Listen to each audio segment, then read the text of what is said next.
కోడిపల్లి మండల పరిధిలోని తునికి శ్రీ నల్లపోచమ్మ అమ్మవారి ఆలయం హుండీ ఆదాయాన్ని 5,45,476 రూపాయలు వచ్చినట్లు ఈవో రంగారావు తెలిపారు.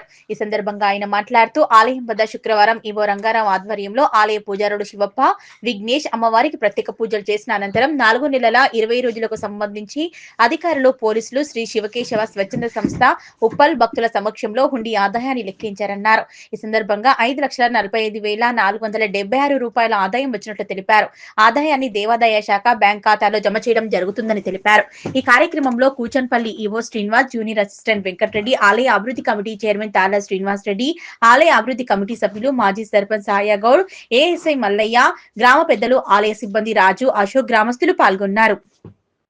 శ్రీ నల్లపోచమ్మ దేవస్థానం తునికి గ్రామం కౌడపల్లి మండలం మెదక్ జిల్లా నందు ఈరోజు తేదీ 9/1/2026 రోజున హుండీ లెక్కింపు జరగడం జరిగింది. ఇట్టి హుండీ ఆదాయము 5,45,476 రూపాయలు వచ్చినాయి. ఇట్టి అమౌంట్ను దేవస్థానం ఖాతాలో జమ చేసి దేవాలయ అభివృద్ధికి తోడ్పడతానని తెలియపరుస్తున్నాను. ఇట్టి కార్యక్రమంలో పోలీస్ డిపార్ట్మెంట్ ఏఎస్ఐ గారు మరియు మా దేవాదాయ శాఖ నుంచి కార్యనిర్వహణాధికారి శ్రీ కూచాద్రి వెంకటేశ్వర టెంపుల్ కార్యనిర్వహణాధికారి గారు పర్యవేక్షకులుగా రావడం జరిగింది.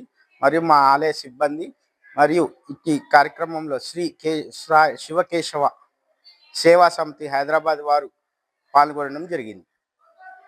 ఓకే, నా దేవాలయం రెనోవేషన్ కమిటీ సభ్యులు మరియు గ్రామ పెద్దలు అందరి సమక్షంలో హుండీ లెక్కించడం జరిగినది. మాజీ సర్పంచ్లు, గ్రామ పెద్దలు. ఓకే.